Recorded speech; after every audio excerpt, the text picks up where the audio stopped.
What's going on, people? It's your boy the Boxing Lowdown, and I'm back here with another video. Now, as always guys, don't forget to like, share and subscribe. Feel free to drop a comment if you like, and I'll happily get back to you. Now, I'm really looking forward to the Boxer show this weekend, man, at Wembley Arena, headlined by Riakporhe-Junah against Dion Drewmer.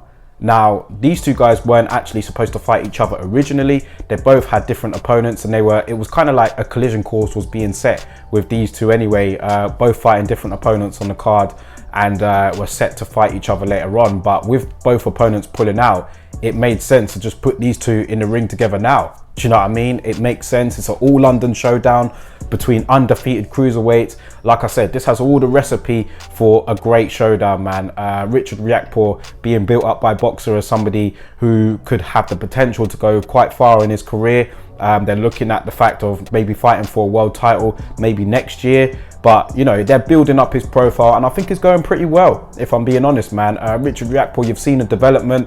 He's been doing his thing like Boxer. The whole relationship kind of works well.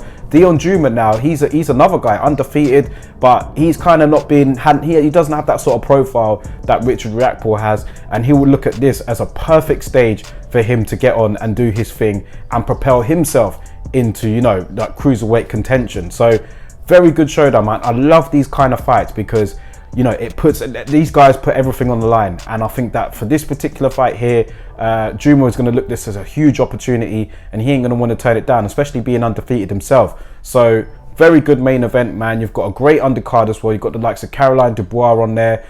You've got my boy Chris Congo on there, and you've also got my guy Dan Aziz on there, who'll be taking on Azeez-Tinker. Now, this is a good fight as well.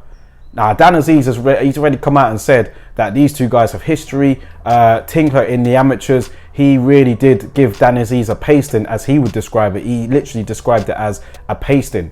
And now he said that he's got the opportunity to get revenge on him. So yeah, a nice storyline there. And I think that Dan Aziz has really propelled himself as one of the best light heavyweights in the country. Do you know what I mean? He's done it the hard way. Very nice guy, man. Gets on well with my dad, and I spoke with him a few times as well. So yeah, shout out to Dan Aziz, man. I was at his last fight, and he was very impressive. Do you know what I mean? He's got a great action style and very entertaining, can really punch as well. Tinker, man, like I said, he gave Dan Aziz a pasting, so to speak, in the amateurs. It was in one of the London Cups. But I think that Tinker, he's since turning pro, he's been based mainly in the US. So this is a great opportunity for him now to really show himself in front of his own fans here in the UK. I'm not sure how many people he'll be bringing down from Scarborough, but listen, man, it's another battle of undefeated light heavyweights, and in the main event you've got undefeated cruiserweights. So none of these guys have tasted defeat yet, and they're all going to go in there believing that they could win.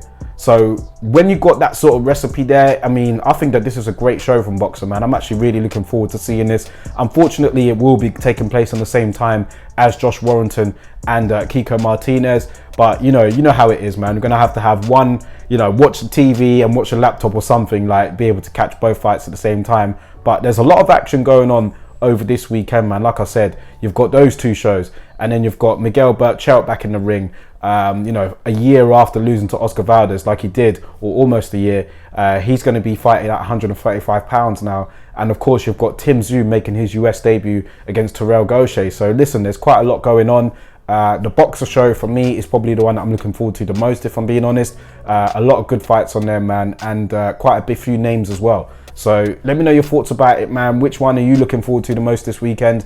I really like this Boxer show, man. I think that it will be entertaining, and Boxer are really starting to get up there, man, in terms of, you know, becoming more well known and becoming, like, you know, really establishing themselves as a solid promoter in the boxing game, man. That's all good for the sport, do you know what I mean? So let me know your thoughts about it in the comment section below. Anyway, guys, we'll talk about this more in the podcast today, and I'll catch you on the next video.